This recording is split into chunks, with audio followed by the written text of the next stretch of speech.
Let's see what happens here. Ladies and gentlemen, our next fight of the evening is in the Tuff-N-Uff featherweight division. Introducing first, fighting out of the blue corner with a record of 1 win and 1 loss. Fighting out of Poor Boys Top Team, Livermore, California, Concrete Cameron Olson. His opponent stands across the cage in the red corner with 2 wins and 2 losses. Fighting out of Beatdown MMA, Las Vegas, Nevada, Charles the Outlaw Weast. Referee in charge of the action inside the cage is Dave Selustad.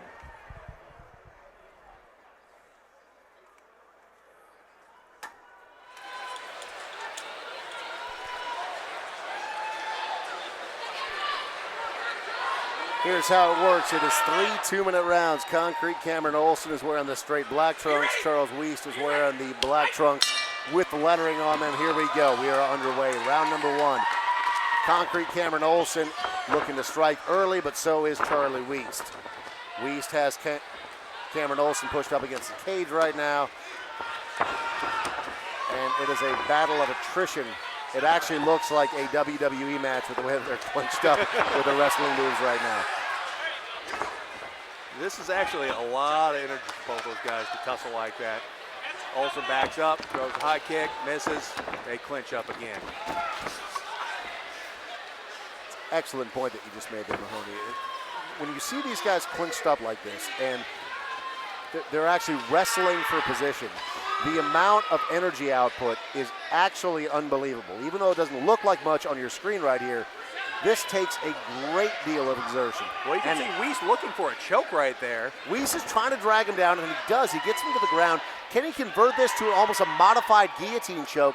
He's got the arm in there. Doesn't and have if it he's around able, the neck. he does have it around the neck, but he's got his arm in right now. And now the arm's out, so this is actually a relatively tight choke. If Charlie Weast is able to crank this right now, what he's got to do is he has to elevate his hips a little bit in order to crank down on that neck. And you see that Cameron Olson does not appear to be in a lot of trouble. He actually just passed to guard. So if Charlie Weast continues to be in this spot and Cameron Olson pops his head out, Cameron Olson could be in a very advantageous position.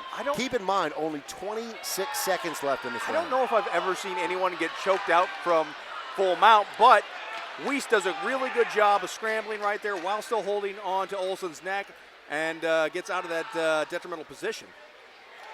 And they are back to their feet. You hear applause from the crowd. So far, these two have been scrappy coming to the final seconds here of round number 1. And Weast looking for the last second takedown, doesn't get it. That's an interesting round. Not a lot of strikes, not a lot of action besides the wrestling that was taking place inside of the cage. Both of these guys doing an excellent job.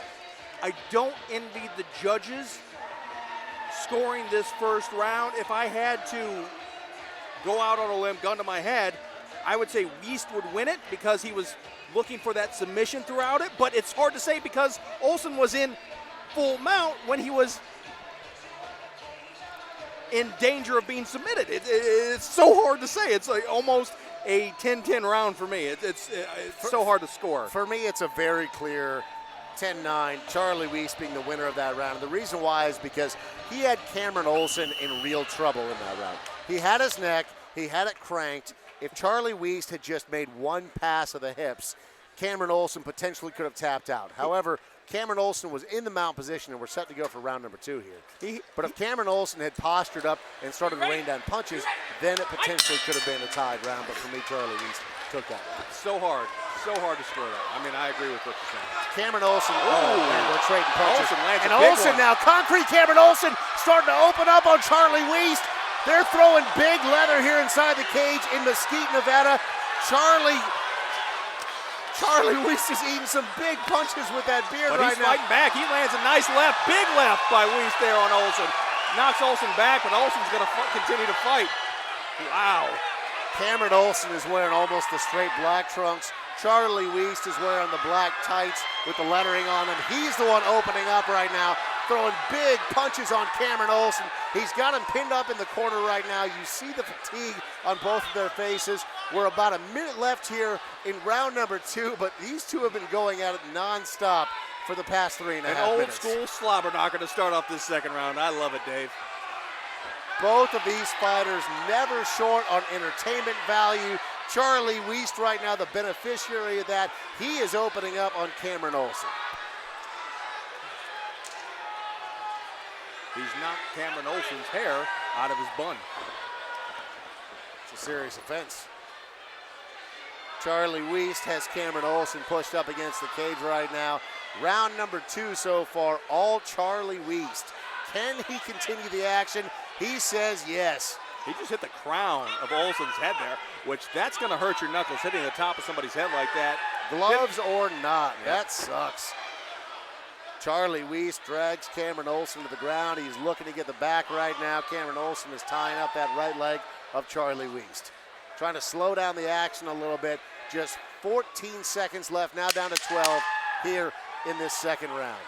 3 rounds in potential. Charlie Weast continuing to just pepper the face of Concrete Cameron Olson, who actually looks at the camera and smiles. I love the attitude. I love these guys. Of Cameron Olson. And look at this, Mahoney. You see this on the paper here? That is a beard hair. That is a ginger beard hair, courtesy of Charlie Weast. Just so you know how things are going here cage side. We're sitting actually outside of the cage, of course, here in Mesquite, Nevada. And I just had a red beard hair sitting on my paper cage side because of the scrap that we just saw there in round number 2. So far on my unofficial scorecard, I've got a 2-0 Charlie Weast. How do you have it, I sir? think Weast definitely took that round. I think Weast certainly has a round. It could be 1-1, maybe on some of the judges' scorecards, but I think Weast certainly is winning this fight at this point. Both these fighters breathing hard in the corner. You hear the whistle right there, so we're getting ready to start the third round, Dave. And Concrete Cameron Olson, always an entertaining fighter, made it into Tuff-N-Uff by being a part of the Underground Grand Prix.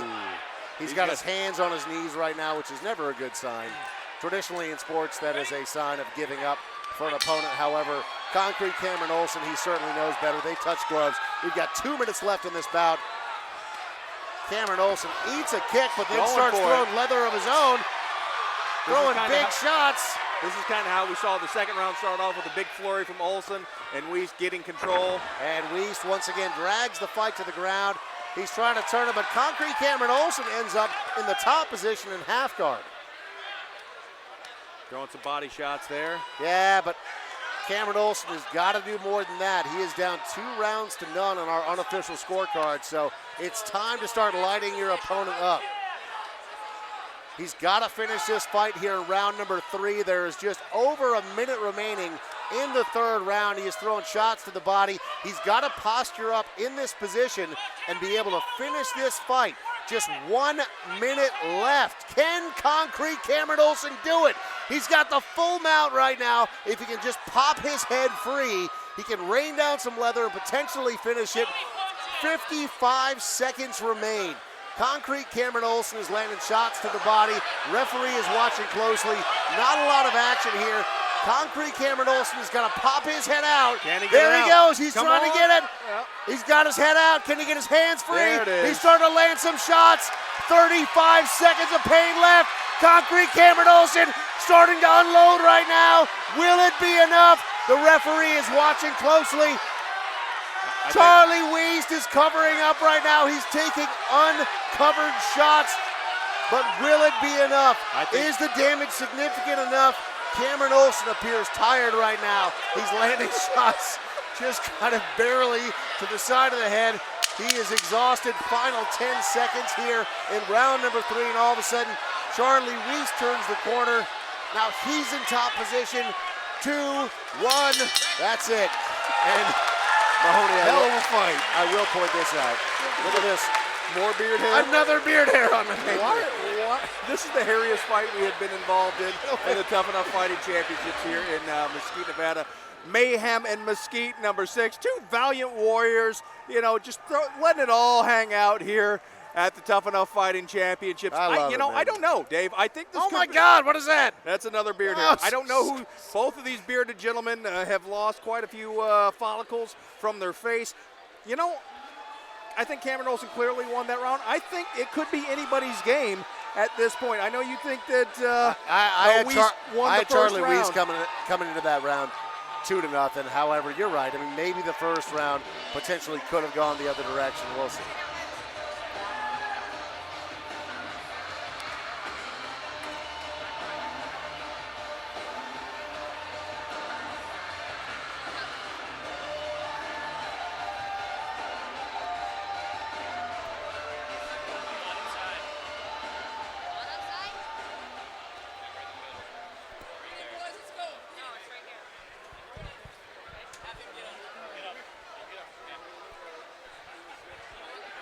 Ladies and gentlemen, after 3 rounds of war, we have your winner by unanimous decision, Charles the Outlaw Weast. I think you're right, Dave. I think the first 2 rounds there went to old Charlie Weist coming through, but a hell of a battle from these 2 fine gentlemen here tonight. Hey, Concrete Cameron Olson, if you watch this replay, I want to watch you fight again. I want to watch you fight every day for the rest of my life. I don't care if the first 2 rounds didn't go your way. You are dynamic, you are entertaining, and same goes for you, Charlie Weast, despite the fact that you barfed beard hair all over our table. You're fantastic too, man. What a great scrap. These are the future stars of MMA. This is Tuff-N-Uff. We'll be right back live from Mesquite, Nevada.